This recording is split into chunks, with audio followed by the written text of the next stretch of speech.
Mesdames, Messieurs, bonsoir. Amoureux du sport, je vous souhaite la bienvenue sur le plateau de la Grande Team. Ravi de vous retrouver pour notre rendez-vous sportif quotidien. Et bien sûr, avant de démarrer, je vous invite, s'il vous plaît, à suivre le sommaire. Et c'est maintenant, on y va. Au sommaire de ce numéro de la Grande Team, les informations sportives d'ici et d'ailleurs, et c'est dans LGT News. Éléphant, le milieu est-il vraiment vieillissant pour l'intensité du mondial? C'est la question au centre des échanges au cours de l'actu.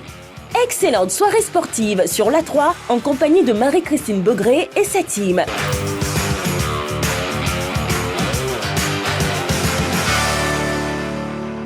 Éléphant, le milieu est-il vraiment vieillissant pour l'intensité du mondial? Éléphant, le milieu de terrain est-il vraiment vieillissant pour l'intensité du mondial? C'est donc la question LGT, objet du débat ce soir dans l'actu.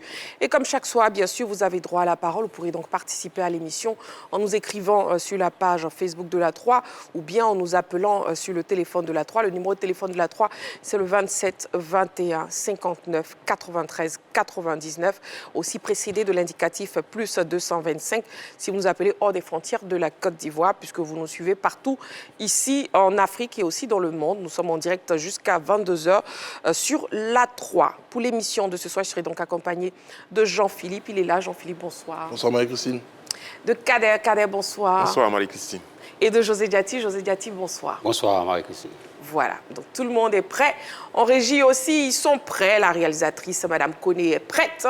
Et nous démarrons avec LGT News. C'est maintenant, on y va.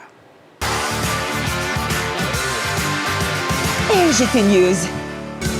Débutons les news avec Challenger Race. 2000 challengers défient la 14e édition. Dans une ambiance festive, ces challengers venus d'ici et d'ailleurs n'ont reculé devant rien, ni même cette pluie battante. Venus en équipe, en association ou en individuel, au-delà de la performance physique, ces challengers sont prêts à avancer malgré la difficulté. Faire preuve de persévérance, de passion, de discipline et de résilience mentale et ressentir la fierté d'aller jusqu'au bout est le seul et unique leitmotiv. Après 2h30, on est fatigué. Mais bon, ça valait le coup. On a fini, on est heureux. Course d'obstacles, d'endurance et d'agilité sur un parcours long de 10 km et de 5 km, minutieusement étudié pour chaque catégorie. Ces challengers ont rampé dans la boue, transporté des charges, escaladé et sauté des cordes pour ensuite faire une descente dans une mare d'eau, ce qui a été une fierté, avec à la clé la fierté de finir le parcours. Pour cet événement qui était à sa 14e édition, ce sont au total 2000 challengers qui en sont repartis transformés, plus confiants, plus forts et fiers de relever tous les défis. On a plusieurs obstacles sur le parcours qui ont été challengeants pour les athlètes et ils l'ont tous réussi. Alors les objectifs ont été atteints, tout le monde est content, tout le monde est arrivé, très peu d'abandon. Football, gala, l'honorable Ami Tungara, célébré autour du ballon rond. Disputé ce samedi 16 mai au stade du complexe sportif en Zoumana Konaté de Treichville, la 3e édition du gala de football en hommage à l'honorable député Ami Tungara a été l'occasion pour les populations de Treichville de lui témoigner sa reconnaissance. C'était en présence du premier adjoint au maire de Treichville, Jérôme Haïssi, représentant le ministre-maire François-Albert Amichia. 3 matchs de gala ont meublé cette journée. Le premier entre l'Union des jeunes de Treichville et le Conseil national de la jeunesse de Côte d'Ivoire s'est soldé par un score de parité 1-1. Le second, celui de la Dream Team des conseillères municipales et la crème de l'administration en bleu et blanc, a tourné à l'avantage de la première équipe citée. Elle s'est imposée 1-0 au tir au but, temps réglementaire 0 partout. Dans la 3e rencontre, l'équipe des conseillers municipaux en orange et blanc a succombé face à une équipe résiliente et déterminée de l'administration. 2-1 à l'issue des tirs au but. C'est la victoire d'une équipe, d'une municipalité qui communie avec son administration. Et c'est en cela que je voudrais adresser nos vifs remerciements au chef de l'administration municipale, qui est le maire François-Albert Amicha, ainsi que tous les conseillers municipaux pour cette initiative fort louable. Nos leaders, le ministre François-Albert Amicha et l'honorable Ami Tungara, ont voulu que par le sport, nous prenions le vivre ensemble. Et avec les agents, avec les responsables politiques dans les quartiers, mais surtout avec les conseillers, on a voulu aller au-delà de toute considération et favoriser une union sacrée autour d'un idéal. Première Ligue, Palace passe à l'offensive pour Evan Guessant. Prêté par Aston Villa cette saison à Crystal Palace, l'avenir d'Evan Guessant pourrait s'inscrire en Ligue. RD Congo, Véron Mosengo Omba élu à la tête de la FECOFA. Sans surprise, Véron Mosengo Omba, seul candidat en lice, a pris les commandes de la Fédération congolaise de football association. C'était à l'occasion du scrutin tenu hier mercredi. L'ancien secrétaire général de la Confédération africaine de football a récolté 60 voix sur 65 votants. À 56 ans, l'homme entend redonner un second souffle au football congolais. Son programme est axé sur 5 piliers. On peut citer entre autres l'instauration d'une gouvernance transparente et responsable, l'organisation des compétitions régulières et crédibles, l'investissement en masse et durable dans le football de base, de la jeunesse et de la formation. Voilà, amoureux du sport, nous sommes en direct sur la 3 ce jeudi soir. Vous suivez votre émission La Grande Team qui a lieu chaque soir du lundi au vendredi de 20h30 à 22h sur la 3. Et bien sûr, c'est une émission où vous pouvez participer. Lorsqu'on sera au niveau de l'actu, on ouvrira le téléphone et on vous laissera participer. Justement, nous appelons au 27 21 59 93 99 pour répondre à la question LGT ou bien en nous écrivant sur la page Facebook de la 3. Justement, la question LGT est ainsi formulée: éléphant, le milieu est-il vraiment vieillissant pour l'intensité du mondial? Éléphant, le milieu est-il vraiment vieillissant pour l'intensité du mondial? On attend donc vos différents avis. Sur le plateau, ici, les membres de la team sont présents. Il s'agit donc de Jean-Philippe, de Kader, de José Diati. Et avec eux, on démarre tout de suite avec le débrief des news. Et on va parler de Evan Guessant avec Jean-Philippe. Oui, Evan Guessant qui défrait la chronique ces dernières heures, je dirais ici au niveau de l'équipe nationale. On sait que le garçon est en inactivité, pour ne pas dire il est en inactivité pleine depuis le 9 avril 2026. Au début, a fini par convaincre par son abattage physique les dirigeants de ce club. Très bien. Oui, Kader, Evan Guessant toujours. Oui, c'est vrai que le garçon, quand il est arrivé à Aston Villa, on se disait que c'était un nouveau challenge pour lui dans le club des Villains. Malheureusement, il n'a pas réussi à s'imposer. Il s'est fait prêter à Crystal Palace, mais il a toutefois fait une très belle saison puisque le club est arrivé, je crois, jusqu'en quart et finale de la Coupe d'Europe. Très bonne sensation dans ce club-là, puisque le club veut le garder définitivement. Il appartient à Aston Villa. Crystal Palace veut le garder. Ça veut dire que quelque part, on compte sur lui. Avec Mateta, ils ont formé un bon duo. Donc, forcément, il fait partie des projets du club de Crystal Palace. Maintenant, la grande interrogation, comme l'a dit Jean-Philippe, c'est dans quel état de forme il va se présenter avec les éléphants de Côte d'Ivoire. Il y a beaucoup de rumeurs qui circulent sur son éventuelle retraite de cette liste-là, mais ça reste à confirmer encore. Le garçon, est-ce qu'il est à 100%? C'est autant de questions qu'on se pose, puisque, comme Jean-Philippe l'a souligné, il est rentré en toute fin de match avec un bandage sur la cuisse. Est-ce que le garçon est à 100%? On va à une Coupe du Monde où on aura besoin de toutes les forces vives. Est-ce que le garçon pourra répondre? Voilà les interrogations qu'on est en train de se poser. Mais en tout cas, on lui souhaite, aussi bien en club qu'avec les éléphants, eh bien de connaître, n'est-ce pas, un parcours, on va dire, honorifique. Très bien, merci beaucoup Kader. Et puis, Véron Mosengo Omba, élu à la tête de la FECOFA. José Diati, au Congo. Oui, au Congo, Véron Mosengo, élu à la tête de la Fédération congolaise de football, RDC, pas Congo-Brazzaville. Il faut dire que c'est un homme du Sirail qui connaît bien le milieu du football africain et mondial. Oui. Après la FIFA, ayant dirigé la division Afrique de la FIFA, il a atterri à la Confédération africaine de football en tant que secrétaire général, plus ou moins même imposé, puisqu'on sait dans quelles conditions le président même de la Confédération africaine de football est arrivé à la tête de cette institution-là. Donc, naturellement, Mosengo, qui était basé en Suisse à la FIFA, a intégré le secrétariat général de la Confédération africaine de football.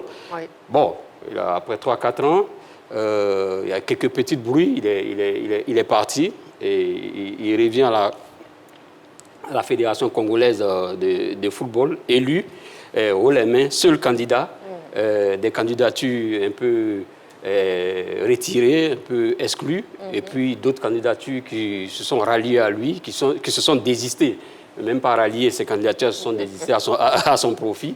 Il faut dire que quand il est arrivé, d'abord, avant d'aller aux élections, il est allé voir le président de la République, Félix Tshisekedi, pour porter sa candidature. C'est pour dire quand même que entre le football et la politique, quand même, on dit souvent que ouais, faut pas, la politique n'intervient pas dans le football, mais on constate que quand il y a des situations comme ça, c'est le politique qui joue. Le président de la FIFA, quand il doit être élu, il fait le tour des palais du monde. Bon, et puis après, on dit non, quand il y a des décisions qui doivent être prises, on dit non, il n'y a pas de politique en sport. Donc, on voit un peu comment Moussengo est arrivé avec beaucoup de tact et puis beaucoup d'appui politique.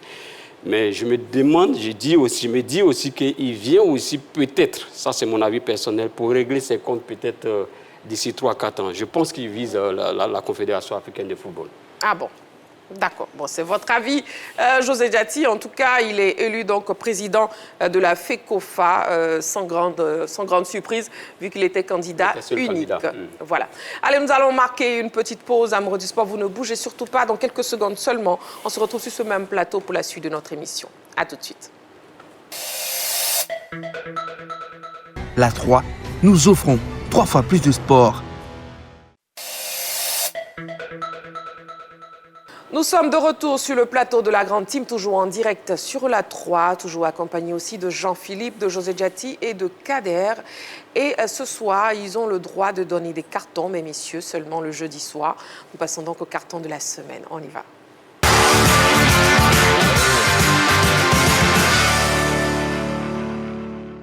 Alors, vous avez le droit de donner des cartons, mais bien sûr, pas de carton pour moi, sinon, vous me connaissez.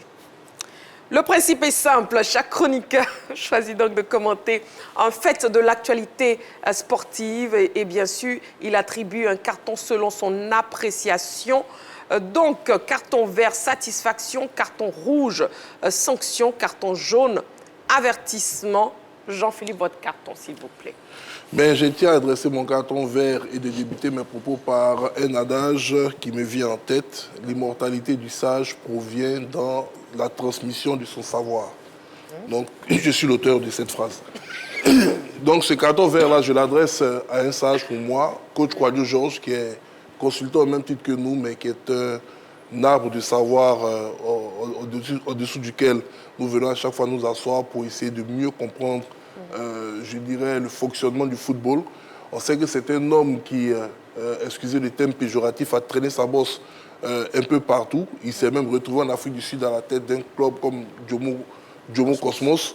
Il a entraîné l'équipe nationale de la Côte d'Ivoire. Et comme je le disais hier, moi je l'ai connu tout admiratif quand il était l'entraîneur de Mans FC. C'est celui-là même qui avait redonné de la fraîcheur à cette ville. Qui en tout cas en avait déjà, mais qui avait permis au Manoir de vivre également un après-midi de Coupe africaine. Un très grand coach qui était un tout petit peu aux abonnés, entre guillemets, absent ces dernières années. Il avait pris du temps, un retrait pour essayer de développer d'autres projets. Et le club de Sigui Lolo est arrivé, ils sont allés le chercher pour lui signifier qu'ils avaient envie de l'avoir à leur tête et de leur permettre également de passer un cap supérieur. Et avec cette équipe de Sigui Lolo dont il s'est engagé en début de saison, il a réussi, je ne dirais pas l'exploit, même si c'en est un, il a réussi à faire monter Sigui Lolo au niveau de la Ligue 2 ivoirienne. Et on a vu la grande joie que cela a représenté pour tous les habitants de cette ville. Pour moi, Kouadio Georges, c'est une sorte de Carlo Ancelotti ivoirien. Et donc, ce soir, je tenais à lui adresser ce carton vert et lui féliciter pour non seulement tout son parcours et pour sa réussite récente à la tête du Sigui Lolo FC. Très bien. Carton vert donc pour notre coach Kouadio Georges. Gros bisous, coach Kouadio Georges. Et carton vert pour vous, vous le méritez très bien. José Diaty, votre carton, s'il vous plaît. Oui, cette semaine, je vais décerner un carton jaune au coach MS Faye. Ouais, je vous vois sourire. Oui, allez-y. Oui, c'est vrai, on a beaucoup épilogué cette semaine sur la liste qu'il a communiquée le 15 mai. Et ça va continuer toujours, ça va toujours continuer de couler, de faire couler beaucoup d'encre et de salive. Mais c'est surtout au niveau de sa communication pendant sa conférence de presse pour expliquer ses choix. Que c'est pour ça que je lui décerne ce carton jaune. Parce que je pense que c'est l'une des conférences de presse du coach Faye qui est la moins aboutie. Tout simplement parce qu'il a eu du mal à expliquer ses choix. Et à la limite, il ne les a même pas expliqués. Il n'a pas expliqué explicitement ses choix. D'habitude, quand on lui posait la question de savoir pourquoi vous n'avez pas pris tel joueur ou tel joueur, c'était clair. Voilà, il disait je ne l'ai pas pris parce qu'il donne les raisons sportives et d'autres raisons médicales. Mais cette fois-ci, notamment sur 2 joueurs essentiels, c'est-à-dire, comment on appelle, Martial Godot et Sébastien Haller, en aucun moment, le coach Faye n'a donné d'explication. Il a simplement dit, en résumé, que j'ai fait un choix. Bon, et puis, bon, ceux qui n'ont pas été choisis, on va essayer de voir. Notamment sur le cas, je n'ai rien contre Diakité Ouma, notamment, mais c'est la polémique qui enflait. Pourquoi pas Martial Godot et comment on appelle, à la place de Diakité Ouma. Et sur ce point, je pense que le coach, il est carrément passé à côté parce qu'il n'a pas pu expliquer sportivement pourquoi Martial Godot n'a pas été pris. A contrario, il n'a pas pu expliquer aussi son choix par rapport à Oumar Diakité. C'est-à-dire, sur le plan sportif, il n'y a pas photo. Si on se base sur ces 3-4 derniers mois, il n'y a pas photo. Apparemment, il a d'autres choix sur lesquels il s'est appuyé pour prendre Oumar Diakité, qui n'a pas pu expliquer. C'est pareil sur Sébastien Haller. Donc, sur cette conférence de presse-là, franchement, je pense que la communication du coach n'a pas été bien faite, soit n'a pas été bien faite, soit il était très embarrassé pour expliquer ses choix qui n'étaient pas toujours sportifs. D'accord. Donc, du coup, carton jaune pour le coach sélectionneur national, MS Faye. Très bien. Oui, Kader, votre carton, s'il vous plaît. On revient au vert. Très bien. On revient au vert comme la couleur de votre très belle chemise.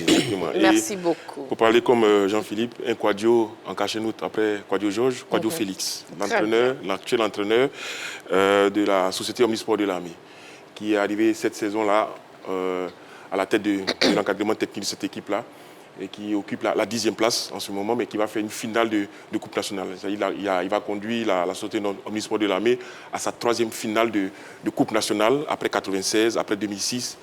Et il va jouer le 29 mai prochain, 2026, la 3e finale. Et c'est tout à son actif, parce qu'il est arrivé avec des idées nouvelles, des idées fraîches. Mais le clou de cette saison, pour moi, et c'est pour ça même que je lui attribue le carton vert, Jean-Philippe sans doute, certainement, il a battu la SEC à 3 reprises. Au match aller, au match retour et en demi-finale de Coupe nationale, privant ainsi la SEC de faire le doublé. Vraiment, c'est une très bonne nouvelle. C'est un coach que j'apprécie, pas d'épitou, parce que c'est un garçon intelligent. Il est passé par les éléphants de Côte d'Ivoire, il faut se souvenir. Il a été préparateur physique, il a été adjoint, analyste vidéo de formation. Il a passé 6 ans à la SEC. Pendant ces 6 ans, c'est 3 titres de champion, c'est un quart de finale de Ligue des Champions, une demi-finale de Coupe de la Confédération, parce qu'il a travaillé avec Julien Chevalier. Ouais. Et donc, ça démontre qu'il a bien appris, il a bien appris ses leçons. Aujourd'hui, le démontre, c'est un entraîneur à qui on doit confier beaucoup plus de responsabilités sur les équipes de jeunes, pourquoi pas, parce que c'est un garçon qui monte en puissance, qui s'exprime bien. Quand il prend une équipe, l'équipe propose du jeu. Garçon intelligent, au risque de me répéter, donc je lui adresse ce carton vert là, bravo coach. Vraiment, je vous souhaite d'avoir une longue carrière à l'image de celle de Quadio Georges, votre année. Merci Marie-Christine. Je vous en prie, merci beaucoup. À vous aussi Kader et Jean-Philippe et José Diati. Donc aujourd'hui, c'était spécial carton décerné donc, à des entraîneurs. Donc on note 2 cartons verts pour 2 Quadio et puis un carton jaune. Point failli. Point failli. Voilà, c'est bien noté. La Coupe du Monde, c'est bientôt et allons justement à notre rubrique. Allons en Amérique. C'est maintenant, on y va.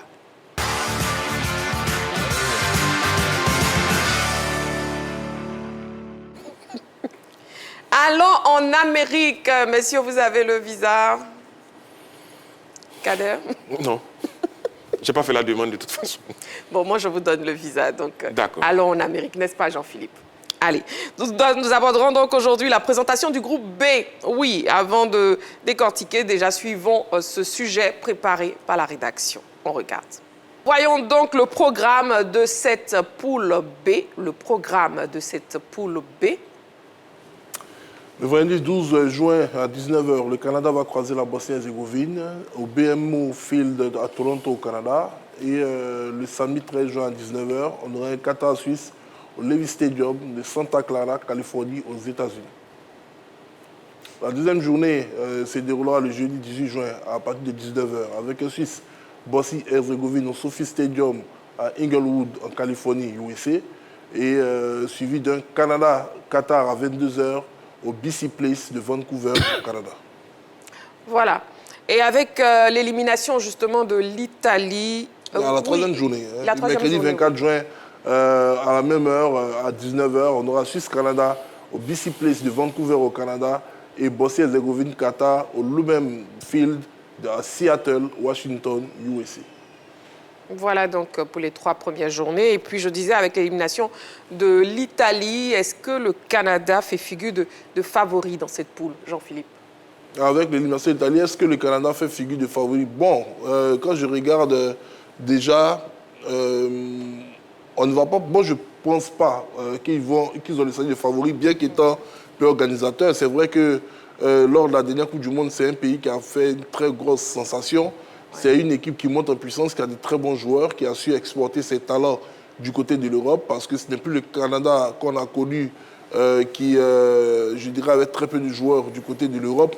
Là, aujourd'hui, le football, avec la forte immigration que ce pays a connue ces dernières années, s'est institutionnalisé en sport national à côté du hockey sur glace et du basket. Et donc, on voit très bien l'apport de ces enfants de l'immigration qui ont su élever le niveau de cette équipe. Maintenant, derrière, je vois une équipe comme la Suisse, qui est une habituée de cette compétition, avec un effectif qui bouge très peu, qui, à mon sens, doit être considéré plus comme le favori de ce groupe.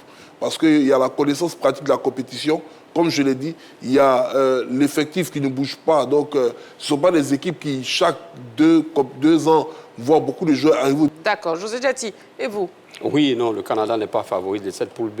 Le favori, c'est la Suisse, avec le bagage que la Suisse a. 6 mondiales d'affilée. Et puis, il y a l'ossature même du groupe, hein, avec sa colonne vertébrale, Aka, Kanji, Samer. C'est une équipe solide, techniquement et dans tous les compartiments, franchement. Et elle est bien classée au classement FIFA. Hein. Donc, devant cette équipe-là, je pense que qui a terminé première de sa poule lors des éliminatoires, c'est-à-dire aucune défaite, 4 victoires, 2 nuls, dans un groupe avec la Kosovo, la Slovénie, et puis, je crois, une autre équipe. Donc, c'est un groupe solide.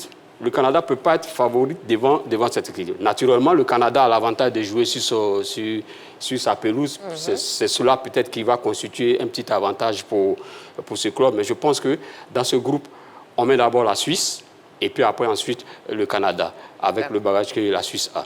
Très bien. Oui, Kader. Je mettrais la Suisse et le Canada sur le même pied d'égalité parce qu'il y a un réel progrès quand même du Canada hein, avec les différentes éditions de la Copa América. C'est une équipe qui se frotte de plus en plus aux équipes de l'Amérique centrale, l'Amérique du Nord également. Ces joueurs s'exportent de plus en plus, donc qui ont une culture européenne, qui ont cette maturité tactique-là. Et donc, en se présentant comme pays organisateur de la Coupe du Monde, forcément, ce pays s'est rendu compte qu'elle avait un vivier important capable de résister à toutes les sélections. Ça sera difficile, mais devant son public, ça va être un formidable atout. Donc je mettrai la Suisse, qui également, comme ils l'ont dit, est un sacré client, parce qu'on l'a vu hein, sur les différentes compétitions européennes. Cette nation-là est capable, n'est-ce pas, de renverser les grands. Elle a renversé la France, il ne faut pas l'oublier. Elle a aussi des joueurs qui évoluent en Allemagne, en Suisse, en France, et donc qui ont cette culture également européenne de l'Europe de l'Est qui va venir avec ce football physique. La preuve, elle a eu l'Italie à l'usure, a réussi à éliminer l'Italie, qui, on m'a dit, qui est passé maître dans l'art de la tactique. Et donc, cette équipe de la Bosnie-Herzégovine va proposer également un autre football. Mais pour moi, le Canada et la Suisse sont tout en haut dans cette poule B-là. Et double champion d'Asie, hein, le Qatar. Oui, le Qatar a remporté son titre la même année que la Côte d'Ivoire en 2023. C'est un petit poussé du football mondial qui a beaucoup de moyens et qui est en train d'essayer de bâtir une équipe assez puissante. Al-Ain, l'équipe phare du Qatar, a remporté récemment également la Ligue asiatique des clubs Champions League asiatique. Donc voilà, depuis le dernier mondial, c'est une équipe qui a essayé de, je ne dis pas qu'elle est en forte progression, mais qui a essayé de progresser. Mais au sortir de l'Asie, quels sont ses résultats? C'est le groupe d'interrogation. Ce n'est pas une équipe qui s'impose face aux pays venant des autres continents. Parce que ce qu'il faut savoir, c'est que le football a, je dirais, sa culture par zone. Oui. Donc, vous pouvez être bon chez vous, mais quand vous croisez d'autres cultures sportives, que vous n'êtes pas adapté à cela, ça peut vous poser des problèmes. Et je pense que c'est la grosse difficulté du Qatar qui apparaît comme le petit poussé de ce groupe-là, parce que c'est une équipe qui est en train d'essayer d'avoir sa propre histoire à l'international et ça va pas être facile pour elle dans un tel groupe. José Diati, votre avis sur la sélection du Qatar? Non, je pense que elle a fait tout ce qu'elle pouvait pendant la Coupe du Monde qu'elle a organisée en 2022. Mais comme Jean-Philippe l'a dit, c'est une sélection qui a des problèmes quand elle sort de son carcan. Voilà. C'est-à-dire que quand les compétitions sont organisées dans les zones, tout ça, ça marche. On a vu quand même, ils se sont battus quand même, ils ont fait ce qu'ils pouvaient pendant la Coupe du Monde qu'ils ont organisée. Mais le fait de quitter leur zone pour aller en Europe ou bien pour se faire voir ailleurs au lors des compétitions, ça ne marche pas du tout. Ils sont toujours éliminés. Donc pour moi, c'est une sélection à l'image des sélections du Golfe qui mettent les moyens pour une visibilité. Je pense que la visibilité, c'est beaucoup plus pour le Paris Saint-Germain et la ville de Paris. Sinon, pour la sélection, bon, je pense que c'est quand même difficile dans ce groupe. D'accord. Oui, Kader. Après, dans le projet qatari, j'ai envie de dire, c'est un peu ce que l'Arabie Saoudite a réussi. Pourtant, eux, ils avaient commencé avant. Avec Al-Sadd, ils avaient commencé à faire venir des joueurs, des internationaux, des joueurs qui ont une certaine carrure, de sorte à développer le football au Qatar. Seulement, la politique n'a pas suivi, il n'y a pas eu plus de moyens. C'est ce que l'Arabie Saoudite a réussi en faisant venir d'importants joueurs. On voit aujourd'hui cette équipe de l'Arabie Saoudite, elle est en nette progression en termes de production en sélection nationale, en faisant venir Everina, par exemple, qui était un entraîneur chevronné, en faisant venir des joueurs comme Cristiano Ronaldo, qui permettent, n'est-ce pas, à ces joueurs de l'Arabie Saoudite de progresser. Le Qatar l'a commencé, mais n'a pas réussi à mettre beaucoup de moyens, si bien que son équipe a quelque peu stagné. C'est vrai qu'elle réussit à se qualifier pour la Coupe du Monde, mais ça reste encore minime pour tenter d'inverser la tendance dans cette poule B avec le Canada, la Suisse et la Bosnie-Herzégovine. Très bien. Donc la Coupe du Monde, c'est bientôt, jour J- Kader. On démarre le 11 mai. Le 11 juin. Le 11 juin, pardon. Le 11 juin. Jour J-21, Kader. Voilà, donc la Coupe du Monde, c'est donc bientôt et c'est à suivre sur les antennes du groupe RTI. Éléphant, le milieu est-il vraiment vieillissant pour l'intensité du mondial? Justement, on s'intéresse au milieu du terrain des éléphants pour ce mondial dans l'actu. On va marquer une petite pause, juste le temps d'une courte page publicitaire et on se retrouve dans quelques secondes pour la suite de notre émission. À tout de suite.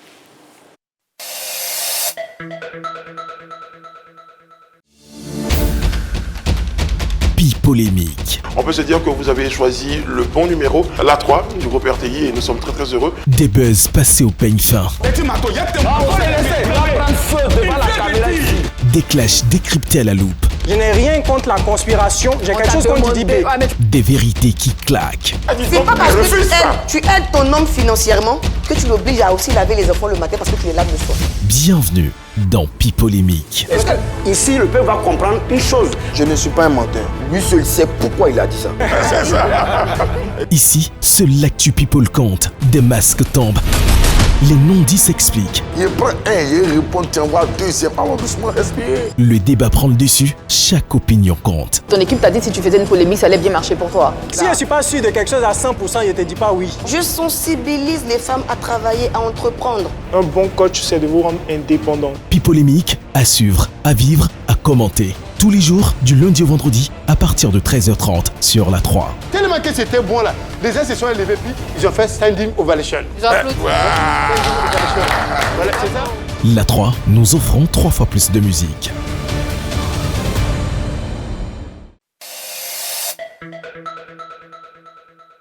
De retour sur le plateau de la Grande Team, toujours en direct sur la 3 et nous passons à présent à l'actu de ce soir. On y va.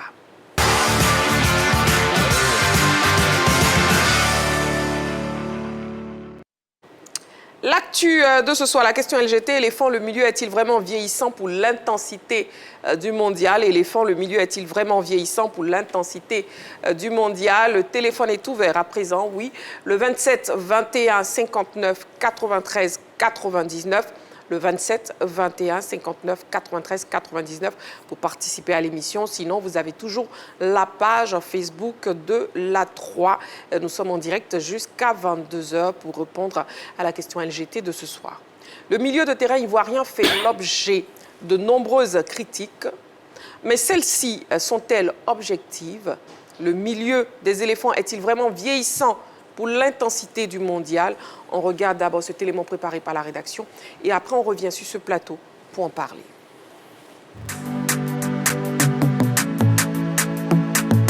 Le secteur médian des éléphants est celui qui subit le plus de critiques depuis que le sélectionneur national Emers Faé a publié sa liste des joueurs retenus pour la Coupe du Monde FIFA 2026. Bien des observateurs le trouvent vieillissant, lent et peu performant. Les critiques les plus virulentes se cristallisent autour de Jean-Michel Seri. Son âge, 34 ans, son temps de jeu au cours de la saison et ses récentes prestations en sélection sont pointés du doigt. Et Seko Fofana, leurs détracteurs, estiment qu'ils ont leurs plus belles années de footballeurs derrière eux. Pour toutes ces raisons, le milieu de terrain ivoirien est perçu par certains observateurs comme le maillon faible de l'équipe, d'où les inquiétudes au regard des joutes avec l'Équateur, l'Allemagne et le Curaçao, les adversaires des éléphants dans le groupe E. Ce n'est pas l'avis du sélectionneur Emers Faé qui a choisi de faire confiance au milieu de terrain au cœur de son projet de jeu depuis 2 ans, notamment Franck Kessié, Jean-Michel Seri, Seko Fofana et Ibrahim Sangaré. Ce quatuor, vainqueur de la CAN 2023,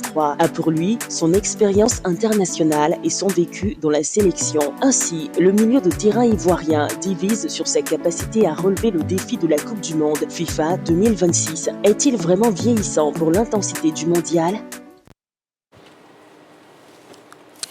Alors, je vous propose de revoir les performances des milieux de terrain ivoiriens cette saison. On va débuter donc par Franck Kessié, le capitaine des éléphants de Côte d'Ivoire, né le 19 décembre 1996 à Ouagaïo. Il évolue au sein du club de Khalali. Il totalise 102 sélections pour 15 buts. Cette saison avec son club de Khalali, il a participé à 41 rencontres pour 41 titularisations. Un temps de jeu de 3445 minutes. 12 buts inscrits, 5 passes décisives, 7 cartons jaunes écopés, 0 carton rouge reçu. Jean-Michel Seri, né le 19 juillet 1991 à Grand Bérébi, il évolue au sein du club de Maribor. Il totalise 65 sélections pour 4 réalisations. Il a disputé 14 rencontres cette saison avec l'équipe de Maribor. Il était titulaire à 14 reprises, un temps de jeu de 761 minutes, 0 but marqué, une seule passe décisive offerte pour 3 cartons jaunes et 0 carton rouge. On passe à la fiche technique de Seko Fofana, né le 7 mai 1995 à Paris. Il évolue en prêt au sein du club de FC Porto. Il a 32 sélections pour 7 réalisations. Avec le club de Rennes et celui de Porto, cette saison, il totalise 30 rencontres pour 13 titularisations. Un temps de jeu estimé à 1328 minutes pour 4 buts inscrits, aucune passe décisive et un carton jaune écopé.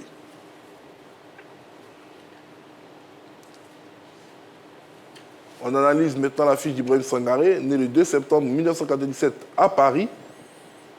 Club Nottingham Forest, sélection 57 matchs disputés pour 12 buts. Performance cette saison avec Nottingham Forest, il a joué 42 matchs. Il a été titulaire à 32 reprises. Il totalise un temps de jeu de 2727 minutes pour 2 buts, 3 passes décisives, 6 cartons jaunes et aucun carton rouge. Chris Inao Oulaï, né le 6 avril 2006 à Abidjan. Il évolue en Turquie au sein du club de Trabzonspor. Il totalise pour l'instant 6 sélections pour 0 but.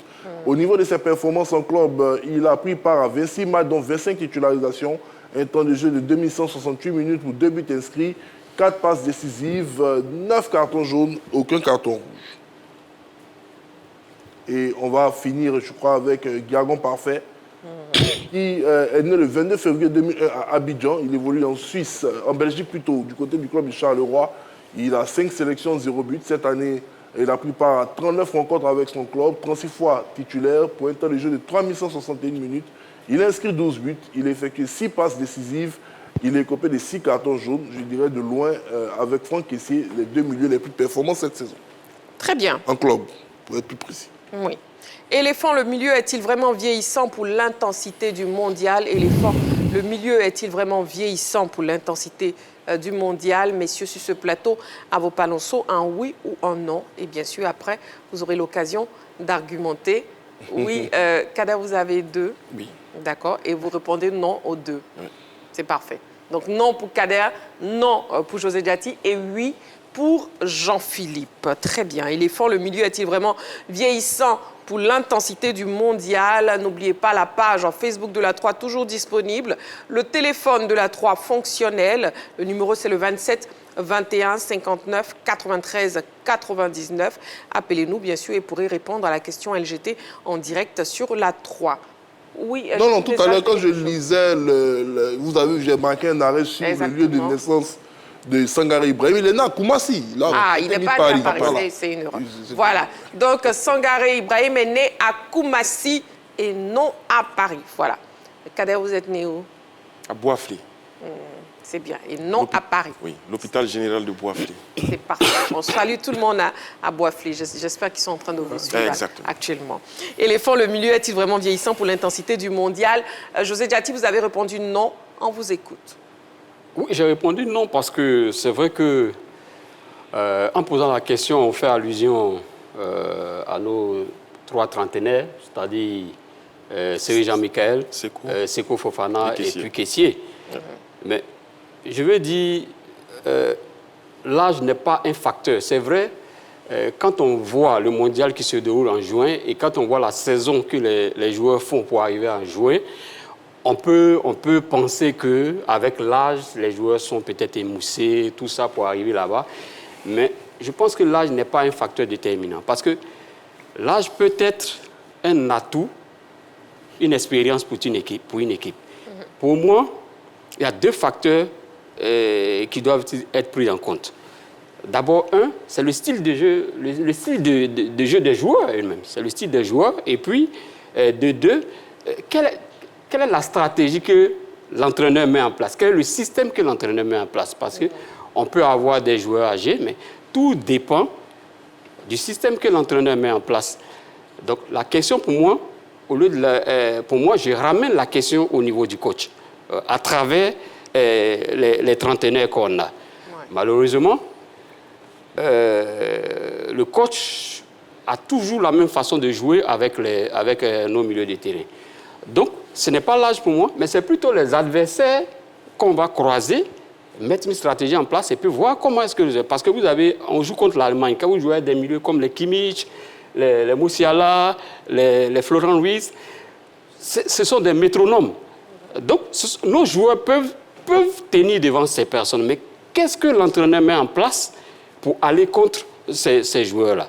Voilà. Donc, c'est ça, pour moi, c'est ça le problème. On a vu le coach jouer avec ces trois milieux de terrain, Seko, Ibrahim Sangaré et comment on appelle, Seri Jean-Michel devant la défense. C'est toujours le même profil. Voilà. Alors qu'il peut apporter du nouveau à travers ce milieu de terrain sans tenir compte de l'âge. Voilà. Donc, pour moi, ce n'est pas un facteur déterminant. C'est la polémique, les gens parlent des milieux vieillissants, tout ça. Mais si vous allez en Italie, à 30 ans, c'est là on est jeune pour jouer au football, même dans la sélection. À 30 ans, c'est maintenant on est jeune même pour jouer en sélection. Donc, pour moi, ce n'est pas un facteur déterminant. Tout est dans la main, comme on dit, du coach. Quel milieu de terrain va-t-il mettre en place devant ces équipes rodées comme l'Équateur et l'Allemagne? C'est bien noté. Nous avons un appelant d'Abobo. Bonsoir, monsieur. Vous vous appelez comment, s'il vous plaît? Bonsoir, Marie-Christine Begré. Bonsoir à nos 3 meilleurs consultants, l'un des 3 meilleurs consultants de la Côte d'Ivoire. Merci. Bonsoir. Alors, c'est monsieur? Monsieur, oui. Monsieur Serge Kakou, depuis Abobo-Akei, quoi. Monsieur Serge Kakou? Oui, depuis Abobo-Akei, quoi. D'accord, très bien. Bienvenue, monsieur Kakou. Et on vous écoute, Éléphant. Le milieu est-il vraiment vieillissant pour l'intensité du mondial? On vous écoute. Marie-Christine, vous savez, nous sommes en Côte d'Ivoire. Et c'est en Côte d'Ivoire seul que nul n'est prophète ici. Sinon, sur d'autres cieux, on accompagne, on prie et puis ça va. Parce que si on fait un récapitulatif en 2010, quand l'Espagne remportait le mondial, Xavi et Iniesta n'avaient pas 18 et 21 ans. Quand tu prends aussi Diego Forlán, qui était sorti l'un des meilleurs joueurs, Diego Forlán était l'un des athlètes les plus âgés de la compétition en 2010.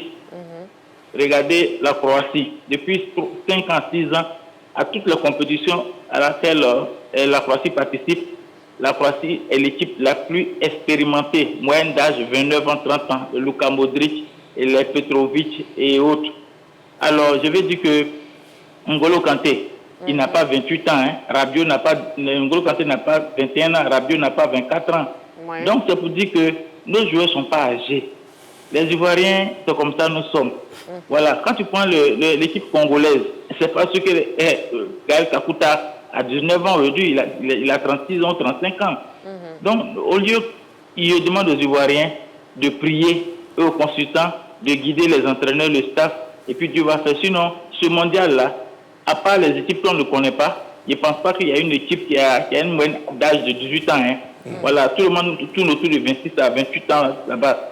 Donc, c'est pour dire que nos joueurs ne sont pas âgés. Regardez la lecture que Jean-Philippe Aurier a fait. Tous nos joueurs tous les 3 milieux ont du temps de jeu. C'est déjà bon. Si un joueur avancé en âge qui n'a pas un temps de jeu, c'est là qu'il est dangereux. Mais s'il a du temps de jeu, on a vu tout à l'heure Kessie est sorti meilleur joueur de son club. Tangaro aussi pareil. On a vu Inao aussi en Turquie. Donc ils ne sont pas âgés. Voilà. Donc voilà, pour moi, ils ne sont pas âgés. Si Cristiano Ronaldo veut jouer cette compétition et Manuel Neuer aussi veut jouer cette compétition, ce n'est pas nos bambins là qui sont, on va les brûler vite.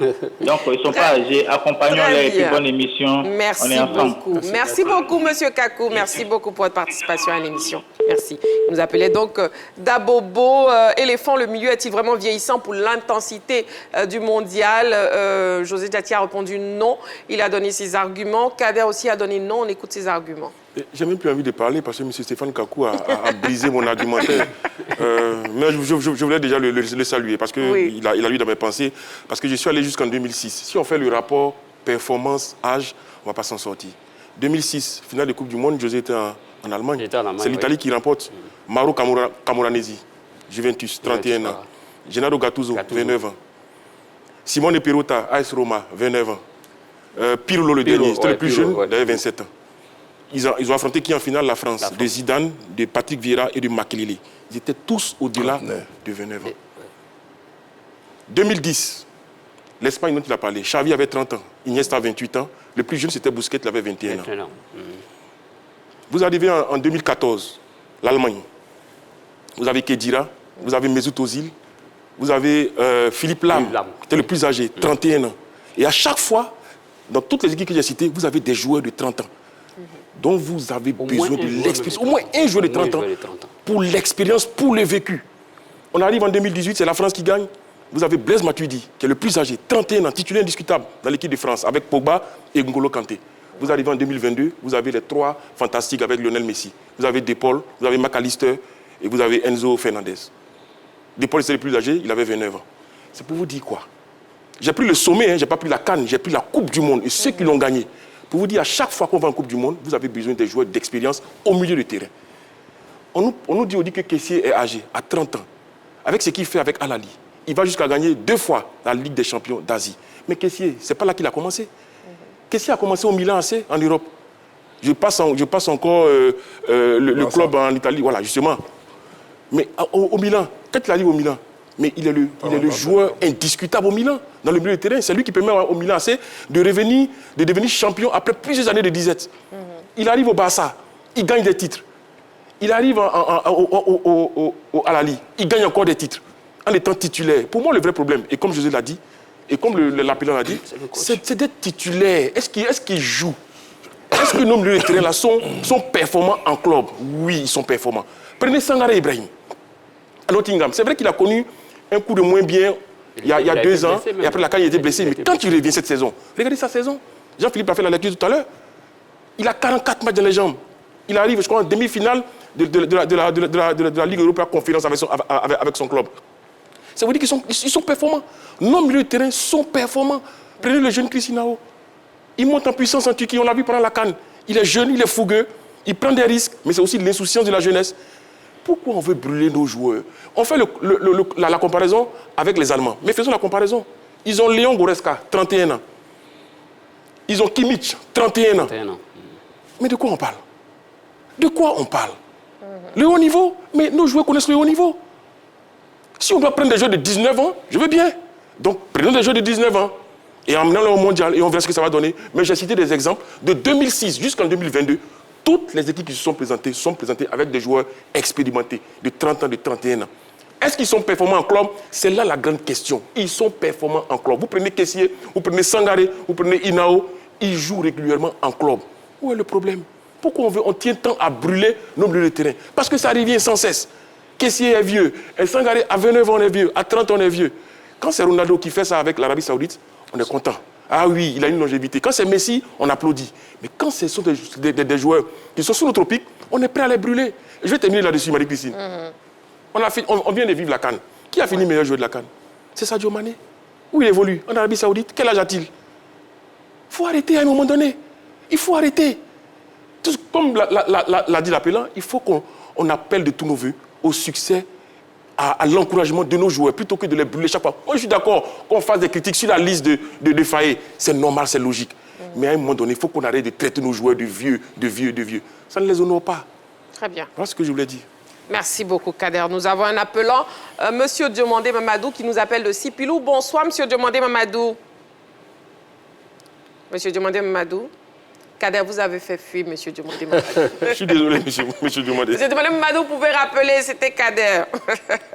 Éléphant, le milieu est-il vraiment vieillissant pour l'intensité du mondial? Jean-Philippe a répondu oui. Marie-Christine, en tout cas, je tiens à remercier Kader et M. Kakou. En tout cas, j'ai beaucoup aimé leur argumentaire. Oui. Ils ont été très directs et je pense qu'aujourd'hui, la liste étant faite, il faut que tout le monde puisse soutenir les éléphants pour qu'ils puissent faire un très bon mondial. Moi, j'ai répondu oui tout simplement en me basant sur la définition du mot vieillissant. Le mot vieillissant, qu'est-ce qu'il signifie? Il signifie qu'une personne ou une chose avance son âge et commence à montrer des signes de vieillesse ou de baisse de performance. Dans le sport, un joueur encore actif, mais considéré comme proche de la fin de sa carrière ou moins performant qu'à son meilleur niveau, est dit vieillissant. Donc vous voyez que le terme est clair. Il ne se limite pas seulement à l'âge, il va au-delà sur la performance. Je ne vais pas parler de déclin, mais je vais parler de performance moindre. Quand on prend nos milieux, quand on prend Franck Kessié, est-ce que, entre guillemets, comme on aime à le dire, à son prime, à son meilleur niveau, qui était cité par Kader tout à l'heure, le Kessié du Milan AC, le Kessié du FC Barcelone, c'est vrai qu'il joue en Arabie Saoudite, il a du temps de jeu, mais est-ce que c'est le même niveau de jeu? Kessié lui-même l'a reconnu lors de la dernière Coupe d'Afrique des Nations quand il a été victime de cette saillie de la part des Ivoiriens sur son état de forme. Il a dit cela prouve au moins que je suis humain. Il est humain. Une seconde, Jean-Philippe, s'il vous plaît. Nous avons un appelant un peu loin. Monsieur Modibo Konaté qui nous appelle du Mali. Bonsoir, Monsieur Modibo Konaté. Bonsoir, la Croix. Bienvenue sur le plateau de la Grande Team. Éléphant, le milieu est-il vraiment vieillissant pour l'intensité du mondial? Bon,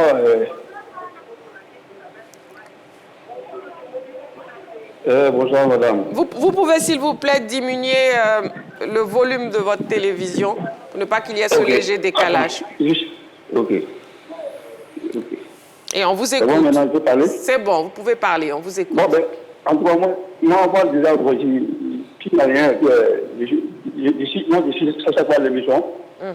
C'est gentil. Je sais que le milieu n'est pas vieillissant parce qu'en tout cas, on a besoin des joueurs expérimentés. Par contre, le problème, la Côte d'Ivoire peut être l'entraîneur parce que Imel Faye n'est pas un entraîneur expérimenté aussi que ça, à mon avis. Le problème de la Côte d'Ivoire peut être situé au niveau de l'entraîneur. Le milieu n'est pas vieillissant. Le milieu, c'est le milieu auquel aujourd'hui, dans le football moderne, c'est le milieu expérimenté. Et en mondial, on a besoin de ces joueurs pour pouvoir avancer au plan milieu, parce que la Côte d'Ivoire, c'est le Mali, et puis le Mali, c'est la Côte d'Ivoire.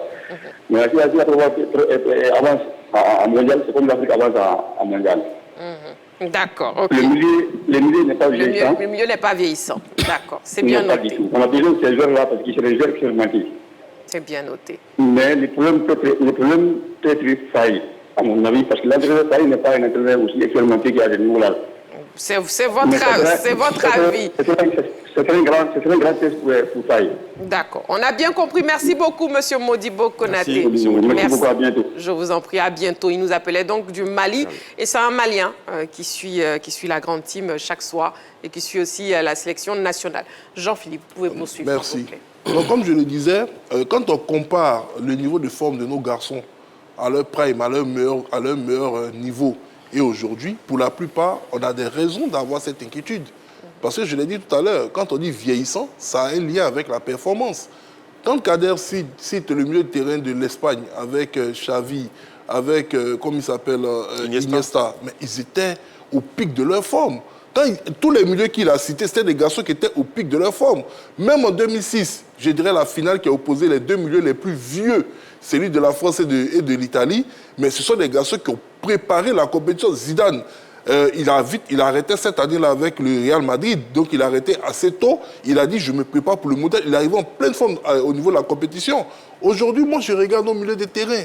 Est-ce que Kader peut me dire, en réalité, est-ce que lui, il estime que Seko Fofana le rassure au niveau de son état de forme, bien, malgré le fait qu'il était champion du Portugal avec Porto? Est-ce qu'aujourd'hui, la nouvelle qu'on a eue sur la blessure de Kessié, est-ce qu'il peut être rassuré sur le fait qu'on va avoir un Kessié en pleine possession de ses capacités durant la compétition? Est-ce qu'aujourd'hui, Serge Jean-Michel, qu'on a connu, métronome de l'OGC Nice, courtisé par le FC Barcelone, qui évoluait à Maribor, on a vu le nombre de matchs qu'il a joué. Est-ce que Serge Jean-Michel, tout simplement, rassure, comme il s'appelle, Kader sur le plateau?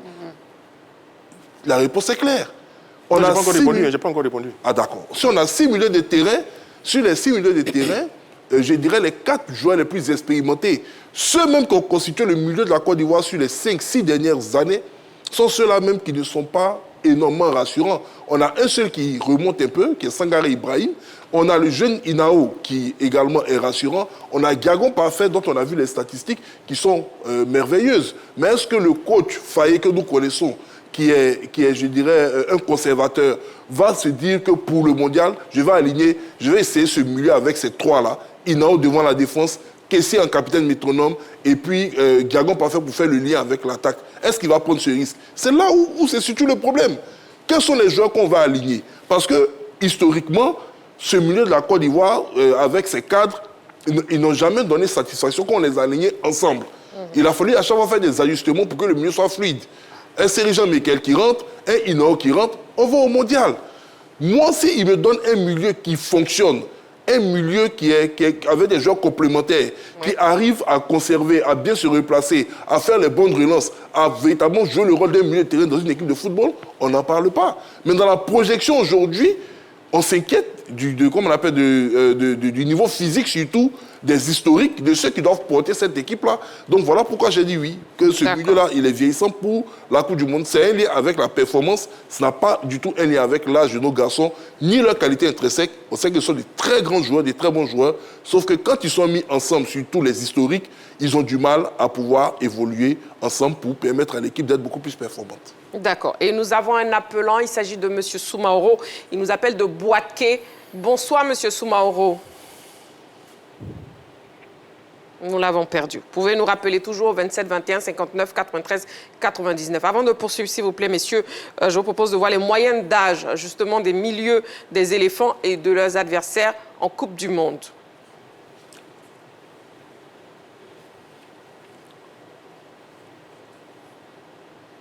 Allemagne en 2006, la moyenne d'âge en 2006 du milieu de terrain était de 24 ans.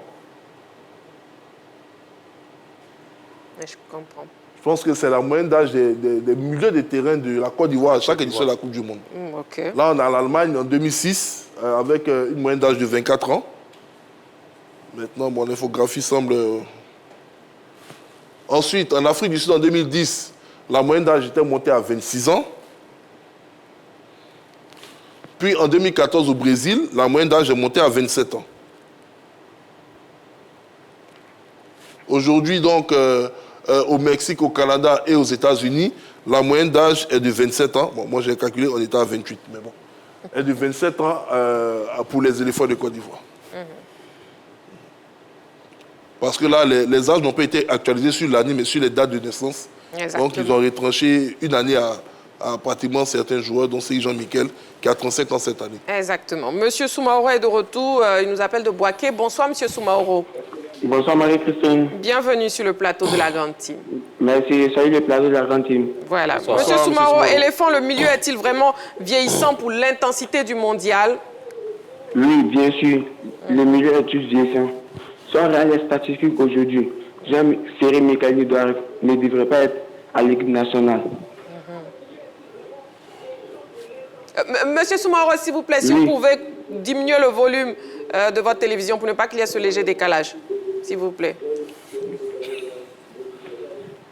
Oui, le milieu de terrain de l'équipe nationale va être plus vieillissant. Bon, c'est tout. Vous avez terminé? Non, non. Ah, donc, diminuez le volume, sinon on ne pourra pas poursuivre. J'ai beaucoup diminué. Voilà, on vous écoute. Poursuivez. Non. Oui, le milieu de terrain de l'équipe nationale ivoirienne est beaucoup vieillissant.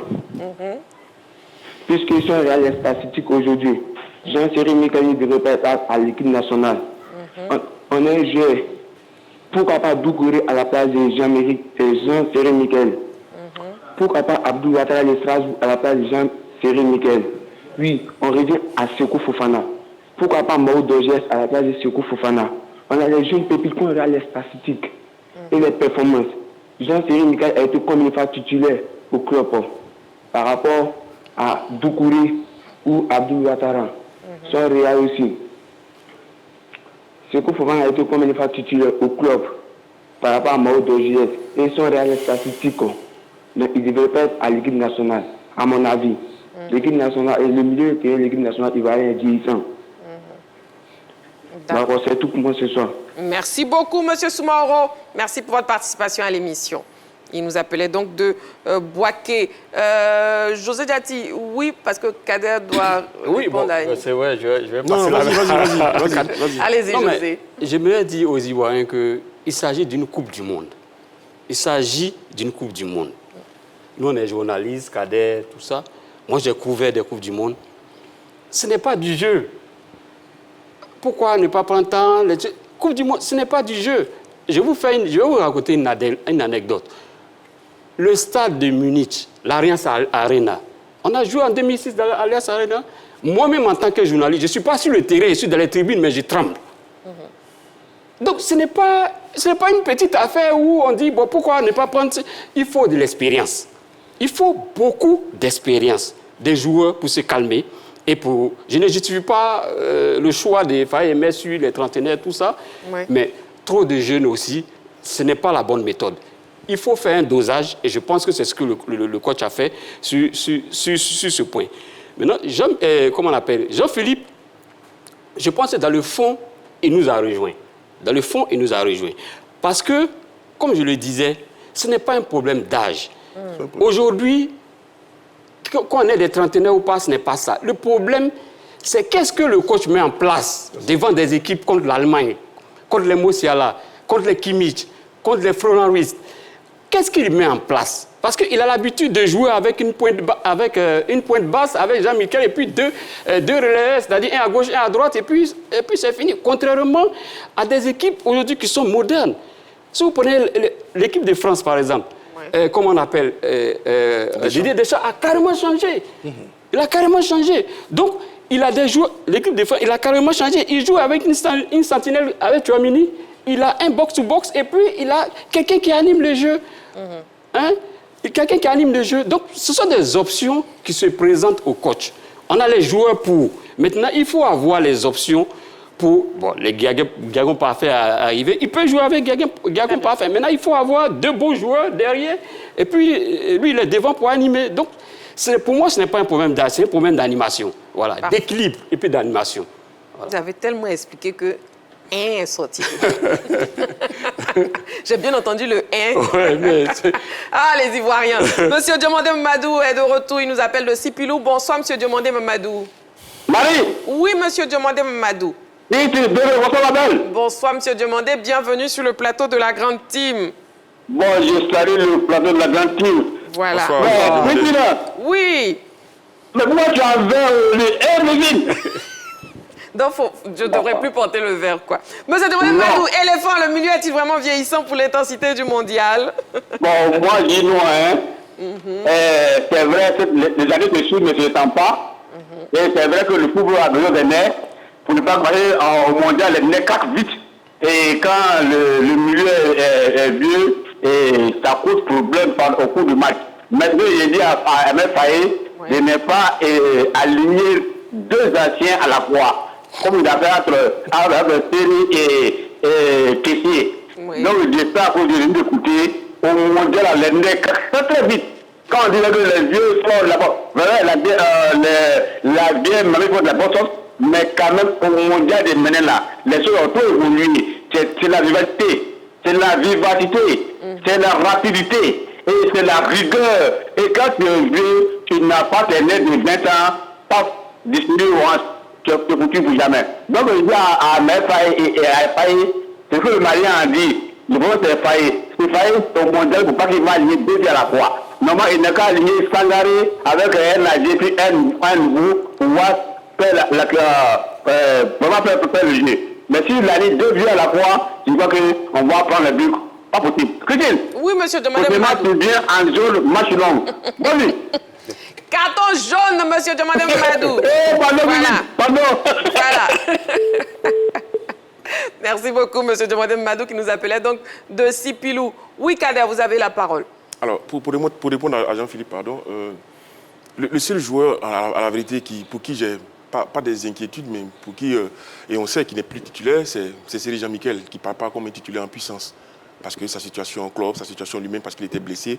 Donc voilà, l'un mis dans l'autre. Mais pour les autres, je réponds oui. J'ai confiance. Je réponds oui. Il me donne des certitudes. Maintenant, la question qu'on se pose, la vraie question, c'est qui sont les milieux qui seront alignés? C'est la question que je pose. On en revient à ça. On en revient à qui Faye va prendre pour composer son milieu de terrain. Là, c'est Faye qui peut répondre. Mais je dis qu'en termes d'âge et de performance, nos milieux sont performants. Ils sont performants. À quoi on juge? Au club, tout simplement. C'est le baromètre. Ils sont titulaires en club. Ils sont performants. Ils remportent des trophées. Est-ce qu'il y a plus performant que ça?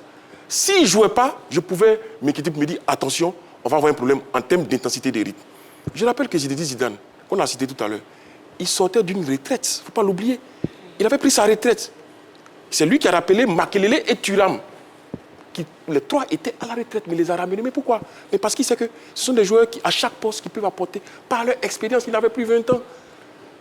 Ils n'avaient plus 20 ans, mais pourtant, ils ont tenu la dragée haute aux Espagnols qui se moquaient d'eux-mêmes. En demi-finale, à la veille, on disait qu'on allait jouer contre les vieux. Et les Français ont pris ça. Ils ont vraiment gardé une grande rancune contre les Espagnols. Et ils l'ont traduit sur le terrain en gagnant 3-1, je crois, avec un but de Zidane. Pour vous dire que la compétition va commencer. C'est vrai qu'on place l'Allemagne comme l'orgue de cette poule-là. Mais pour moi, c'est du 50-50. Parce qu'on a des joueurs. On a des joueurs pour rivaliser. Ouais. Faut mettre maintenant moi je le dis encore, si nos joueurs ne jouaient pas en club, j'allais me poser des questions. Mais ils sont performants en club. Sangaré est revenu à son meilleur niveau. Le petit Inao Chris, il prouve qu'il est l'un des meilleurs milieux de terrain en Turquie. Kessier Franck, on n'en parle même pas. On n'en parle même pas. Là où Jean-Philippe peut-être a encore des réserves, c'est sur le dernier match de la Côte d'Ivoire face à l'Égypte. C'est vrai qu'on a fait un faux pas. Ça peut arriver, mais on ne peut pas juger un milieu de terrain ou une équipe sur un match. On est passé au travers de ce match. Mais c'est un naufrage collectif. C'est un naufrage collectif. Mais est-ce que ces milieux-là, est-ce que Jean-Philippe aussi, moi je lui pose la question, est-ce qu'il peut me dire... Vous n'allez pas rester vous poser des questions. Justement, pas de ping-pong. Est-ce que les mêmes milieux de terrain qui ont performé à certains moments, ont performé tout le temps? Non. Il y a eu des séquences. Sa référence, c'est le match contre la Corée du Sud. C'est vrai, par moments, on s'est fait transpercer. Mais ça arrive dans la vie de toutes les équipes sur un match. Vous ne pouvez pas avoir le ballon pendant 90 minutes, vous ne pouvez pas dominer pendant 90 minutes. Vous avez des périodes de latence. Ça arrive. Mais est-ce que globalement, ce milieu-là, il me rassure? Moi, je dis oui, parce que nos joueurs sont performants. Très bien. Et pour terminer sur cette question, Jean-Philippe, oui, on ne va pas participer à... D'accord. Le 4 juin, on va croiser la France. Oui. Il était dit. Didier Deschamps a pris 5 milieux de terrain. Il prend 5 milieux de terrain parce que la France a déjà une base, un style de jeu bien léché. C'est sortie de balle rapide, transition courte par le milieu de terrain. On cherche les offensives qui vont vite et on essaie de faire mal à l'adversaire. Ça, c'est le jeu de la France. Ça marche. Ils ont la maîtrise parfaite de ce jeu. En Côte d'Ivoire, on a un milieu de terrain qui est lent. Pas d'éléphant. Un milieu de terrain qui est lourd. Un milieu de terrain qui se déplace difficilement. qui envoie difficilement les ballons devant. On tripote beaucoup le ballon. Et ça, je dirais que ces dernières années, je l'ai dit, ça nous a desservi parce qu'on a pas eu la chance de croiser beaucoup de grandes nations. Pour en revenir à l'équipe de France, Aurélien Tchouaméni, 26 ans. Warren Zaïre Emery, 20 ans.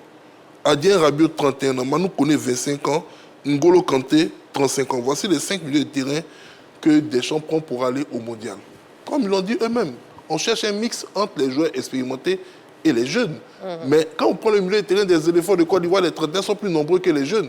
Les jeunes sont censés courir, ils sont censés colmater les brèches. Les plus anciens qui ont l'expérience sont censés, avec leur intelligence, apaiser les jeunes, savoir orienter le jeu, savoir tout simplement replacer leurs coéquipiers et autres. Moi, je l'ai dit, on va croiser des équipes qui ont des milieux de terrain aujourd'hui qui évoluent dans des top clubs européens. Parce que l'objectif de la Côte d'Ivoire, ce n'est pas aller battre Curaçao ou bien aller battre l'Équateur. Le président de la fédération l'a dit, c'est quart de finale.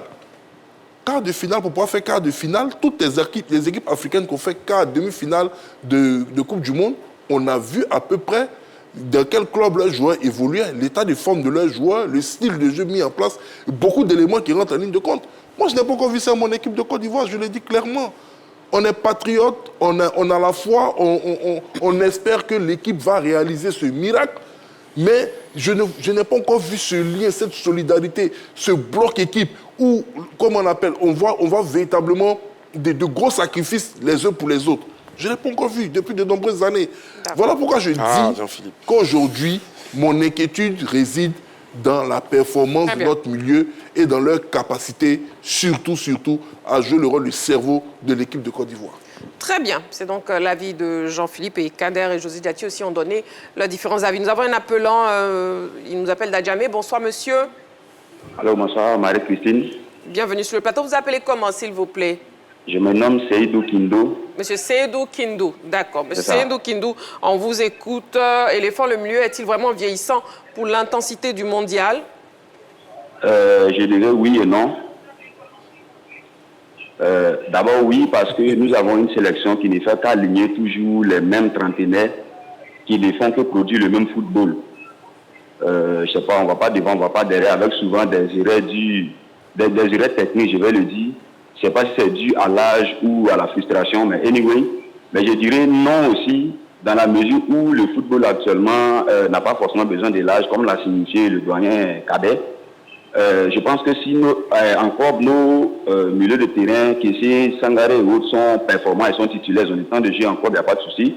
Mais il faut savoir que le club n'a pas la même réalité que la sélection. Je ne sais pas si la pression est plus forte du niveau de la sélection qu'en club, mais je pense que quand ils arrivent en sélection, c'est qu'ils font encore, ils ont du mal à produire ce même football au niveau de la sélection. Je ne sais pas si c'est un problème de connexion ou je ne sais pas, mais à chaque fois qu'ils sont en sélection, ils nous prouvent toujours le contraire de ce qu'ils nous prouvent en club.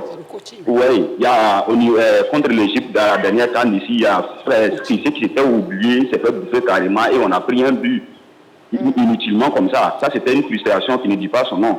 Sinon, je pense qu'à Lilal, de l'autre côté, là-bas, il est performant, il joue très bien, il développe très bien, il montre du bon football et nous-mêmes, on l'apprécie. Mais arrivant en sélection, je ne sais pas si c'est un manque de connexion ou quoi, mais ça ne répond pas. Sinon, actuellement, le football n'a pas forcément besoin de l'âge. Le football demande plus de la vivacité, de la connexion. Voilà. Je pense que, M. Fayet doit prendre ses responsabilités et mettre au moins un trentenaire et faire accompagner, et deux trentenaires et faire accompagner un autre trentenaire de deux jeunes, Imao et Diagon Parfait, pour accompagner, je ne sais pas, Franck ici. Et vous allez voir qu'ils vont nous développer un très bon football, qui va nous avoir très long. L'Allemagne ne nous effraie pas du tout, parce qu'ils jouent toujours ensemble. L'Allemagne ne nous effraie pas du tout. Monsieur Seydou Kindou, merci beaucoup. Et puis vous prenez un carton jaune parce que pas de oui et non ici. Soit un oui, soit un non. OK? Merci beaucoup pour votre participation à l'émission. Merci beaucoup. José Diaty, on a terminé sur ce sujet. Vous voulez ajouter quoi? On ne va pas se répéter. Je pense que on résume la situation. Le problème aujourd'hui, c'est que le coach, on a les joueurs pour, le coach doit dire, aujourd'hui, voilà le milieu de l'Allemagne qui est mené par Kimmich. Qu'est-ce qu'on fait pour le contenir? Contre l'Équateur, voilà un milieu de terrain qui est contrôlé par Caicedo, c'est-à-dire l'un des meilleurs milieux défensifs au monde. Qu'est-ce qu'on fait pour le contenir? Les joueurs sont là, tout est dans la main des faillis. Voilà. Merci beaucoup, José Diaty. C'est pas l'âge. Et puis, on n'ajoute plus rien, monsieur. Non, pas du tout, ouais, je vous en prie. Le public sportif s'est prononcé sur la question LGT de ce soir. On l'écoute. Selon moi, oui, le milieu est un peu vieillissant. Sur la base de, je dirais, Franck Kessié comme ça. Bon, il a l'expérience, mais il n'a plus la capacité. Selon moi, il n'a pas la capacité encore d'affronter, par exemple, l'Allemagne. Parce que là-bas, il y a plus les jeunes. Et le cas de Chris Nao, il est jeune, c'est un jeune prometteur. Je pense que lui, il peut faciliter le milieu. Parce que notre milieu, déjà, avec ces grands-là, ils sont déjà lents. Donc, on doit un peu travailler dessus. Bon, c'est Jean-Michel, je ne le connaissais pas parce que je ne le voyais plus jouer sur le terrain. Mais ils l'ont appelé, donc on espère qu'il va performer. L'entraîneur devait appeler plus de jeunes, puis ça allait permettre d'aller plus loin dans la compétition. Actuellement, on ne sait pas, mais on verra. Le milieu est vieillissant. Parce que quand on regarde l'Allemagne, on a plus de jeunes par rapport à la Côte d'Ivoire. Donc, on voit Kessié et Sangaré Ibrahim, mais ça ne pourra pas nous faire avancer, ça ne pourra pas faire avancer l'équipe, tout et tout. Il devait plus appeler les jeunes, mais comme il a l'habitude de faire, on compte sur lui. Le milieu de terrain est vieillissant parce que si nous partons sur la base du football d'aujourd'hui, le football d'aujourd'hui est basé sur la jeunesse. Et notre coach qui a choisi ces 4 joueurs qui sont Sangaré, Kessié, Seko, Seri. Bon, pour nous, ils sont vers la fin. Donc il avait, au moins, il y avait des jeunes à prendre. C'est discutable. Le choix est discutable. Parce que M. Faye même nous avait dit que pour venir en sélection, il va choisir les joueurs en forme du moment. Et quand nous voyons le cas de, par exemple, Seri Jean-Michel, vraiment, qui n'a pratiquement pas joué même un match même cette saison. Donc l'appeler, bon, pour moi, c'est discutable. Il y avait même le jeune Patrick Zabi, qu'on appelle Zabi la magie, qui pouvait même être appelé. La jeunesse, il est très bon. Et puis c'est un jeune qui maîtrise bien. Il a de ses dernières passes pour donner aux attaquants. Actuellement en Côte d'Ivoire, depuis le départ de Yaya Touré, nous n'avons pas encore eu ce milieu-là qui peut nous donner ses dernières passes. Donc M. Faye, vraiment, s'il pouvait voir ce côté-là. Un match comme ça face à l'Allemagne, devant Moussiala, les Goretzka, Kimmich, vraiment, on se pose des questions.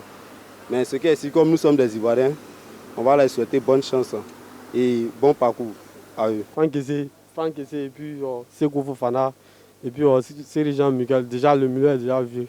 On a plein de jeunes. Parce qu'il y a le milieu d'Allemagne. Face à l'Allemagne comme ça serait très compliqué. Il y a Kimmich qui est là. Kimmich. Et puis il y a Mal Moussala comme ça. Ça serait très difficile pour moi. Il faut appeler plusieurs jeunes. Il y a Doucouré qui est là, qui est en pleine forme. Il y a plusieurs jeunes. Pour moi, le milieu, c'est vieux. Pour moi, Franck Kessié, même là, lui, il peut faire la différence. Lui, il est beaucoup expérimenté. Au moins 2 jeunes à côté, pour moi, ça irait. Si avec Franck Kessié et puis Chris Nao comme ça, c'est bon. Et puis un deuxième jeune. Chris Nao, lui, c'est un bon récupérateur. Bon, Franck Kessié comme ça, il ne peut pas beaucoup récupérer. Mais s'il y a ce quoi à côté, bon, pour moi, c'est vieux. Ça serait très difficile. Mais Voilà, merci au public sportif ivoirien. Et puis, les news données en début d'émission, on vous laisse les revoir une fois de plus. C'est dans SGT News bis. C'est maintenant. SGT News. Débutons les news avec Challenger Race. 2000 challengers défient la 14e édition. Dans une ambiance festive, ces challengers venus d'ici et d'ailleurs n'ont reculé devant rien, ni même cette pluie battante. Venus en équipe, en association ou en individuel, au-delà de la performance physique, ces challengers sont prêts à avancer malgré la difficulté. Faire preuve de persévérance, de passion, de discipline et de résilience mentale et ressentir la fierté d'aller jusqu'au bout est le seul et unique leitmotiv. Après 2h30, on est fatigué. Mais bon, ça valait le coup. On a fini, on est heureux. Course d'obstacles, d'endurance et d'agilité sur un parcours long de 10 km et de 5 km, minutieusement étudié pour chaque catégorie. Ces challengers ont rampé dans la boue, transporté des charges, escaladé et sauté des cordes pour ensuite faire une descente dans une mare d'eau, ce qui a été une fierté, avec à la clé la fierté de finir le parcours. Pour cet événement qui était à sa 14e édition, ce sont au total 2000 challengers qui en sont repartis transformés, plus confiants, plus forts et fiers de relever tous les défis. On a plusieurs obstacles sur le parcours qui ont été challengeants pour les athlètes et ils l'ont tous réussi. Alors, les objectifs ont été atteints, tout le monde est content, tout le monde est arrivé, très peu d'abandon. Rugby, top 14. Banos prolonge avec le Stade Toulousain. Léo Banos est désormais lié au Stade Toulousain jusqu'en 2028. Football, gala, l'honorable Ami Toungara, célébré autour du ballon rond. Disputé ce samedi 16 mai au stade du complexe sportif Anzoumana Konaté de Treichville, la 3e édition du gala de football en hommage à l'honorable député Ami Toungara a été l'occasion pour les populations de Treichville de lui témoigner sa reconnaissance. C'était en présence du premier adjoint au maire de Treichville, Jérôme Haïssi, représentant le ministre-maire François-Albert Amichia. 3 matchs de gala ont meublé cette journée. Le premier entre l'Union des jeunes de Treichville et le Conseil national de la jeunesse de Côte d'Ivoire s'est soldé par un score de parité 1-1. Le second, celui de la Dream Team des conseillères municipales et la crème de l'administration en bleu et blanc, a tourné à l'avantage de la première équipe citée. Elle s'est imposée 1-0 au tir au but, temps réglementaire 0 partout. Dans la 3e rencontre, l'équipe des conseillers municipaux en orange et blanc a succombé face à une équipe résiliente et déterminée de l'administration. 2-1 à l'issue des tirs au but. C'est la victoire d'une équipe, d'une municipalité qui communie avec son administration. Et c'est en cela que je voudrais adresser nos vifs remerciements au chef de l'administration municipale, qui est le maire François-Albert Amicha, ainsi que tous les conseillers municipaux pour cette initiative fort louable. Nos leaders, le ministre François-Albert Amicha et l'honorable Ami Toungara, ont voulu que par le sport, nous prenions le vivre ensemble. Et avec les agents, avec les responsables politiques dans les quartiers, mais surtout avec les conseillers, on a voulu aller au-delà de toute considération et favoriser une union sacrée autour d'un idéal. C'est la fin de la grande team pour ce soir. Merci beaucoup, messieurs, sur ce plateau. Merci, Jean-Philippe. Merci, Marie-Christine. Merci, José Diaty. Merci, Marie-Christine. Merci, Kader. C'est moi qui vous remercie. Merci à vous, amoureux du sport. Rendez-vous est donc pris demain en direct 20h30. D'ici là, prenez soin de vous. Et n'oubliez pas, faites toujours du sport.